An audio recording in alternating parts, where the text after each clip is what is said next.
মই প্ৰথমতে আপোনালোকৰ জৰিয়তে দুৰ্গা পূজাৰ মা দুৰ্গাৰ শুভেচ্ছা জনাইছোঁ গোটেই আমাৰ বিটিচিবাসী তথা অসমবাসী ৰাইজলৈ।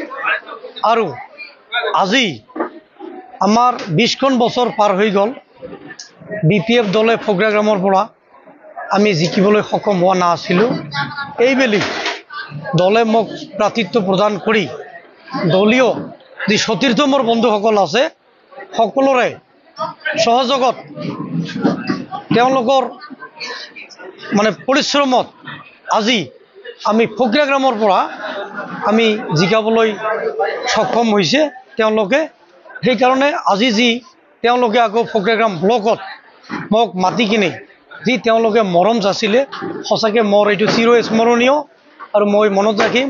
আৰু মই এইখিনিতে দলীয় যিমান মোৰ কৰ্মকৰ্তা আছে সতীৰ্থ বন্ধুসকল আছে সকলোকে মই এটা আহ্বান জনাব খুজিছোঁ, আপোনালোকে ধৈৰ্য ধৰক অলপ। আমি ফগ্ৰাগ্ৰামত আমাৰ বহুতখিনি কৰিব লগা আছে। উন্নয়নৰ স্বাৰ্থত আপোনালোকে মোক সহায় কৰক, সহযোগ কৰক। আমাৰ যিহেতু BPF দলে আমি এবছলিউট মেজৰিটি লৈ আহিছোঁ, চৰকাৰটো আমাৰে হ'ব আৰু ভাল এখন চৰকাৰ হ'ব, সুস্থ চৰকাৰ হ'ব। আমি যি ৰাইজৰ আগত আমি মেণ্ডেটবিলাক দিছোঁ সেইবিলাক আমাক সম্পূৰ্ণ কৰিব লাগিব।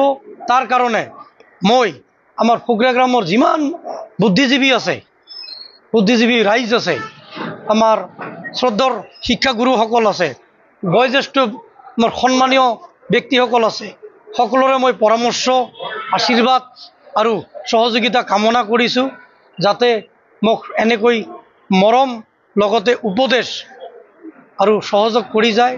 ফগ্ৰাগ্ৰামৰ স্বাৰ্থত মই এটা উদাহৰণহে, ফগ্ৰাগ্ৰামৰ ৰাইজৰ হৈ মই এটা উদাহৰণ। মোৰ এটাই আহ্বান আমাৰ ফগ্ৰাগ্ৰাম অঞ্চলৰ বা ফগ্ৰাগ্ৰাম সমষ্টিৰ বুদ্ধিজীৱী মহললৈ, তেওঁলোকে মোক পৰামৰ্শ দাঙি ধৰিব। মই ফগ্ৰাগ্ৰামৰ স্বাৰ্থত যিখিনি আদায় কৰিব লগা আছে BTCৰ পৰা মই আপোনালোকে মোক দোৱা আৰু আশীৰ্বাদ কৰিব, মই যাতে এইখিনি সম্পূৰ্ণ যাতে কৰিব পাৰোঁ তাৰে কামনা কৰিছোঁ। আৰু বিশেষকৈ মোৰ দলীয় সতীৰ্থসকলক মই ধন্যবাদ জ্ঞাপন কৰিছোঁ। তেওঁলোকৰ কঠোৰ পৰিশ্ৰমত আজি আমি ফগ্ৰাগ্ৰাম হিচাপে আজি আমি এইটো গৌৰৱ অনুভৱ কৰিব পাৰিছোঁ, কিন্তু এইটো আমাৰ ৰেকৰ্ড। ফাৰ্ষ্ট টাইম আমি ফগ্ৰাগ্ৰামত BPF দলে জিকিবলৈ আমি সক্ষম হৈছোঁ। ধন্যবাদ।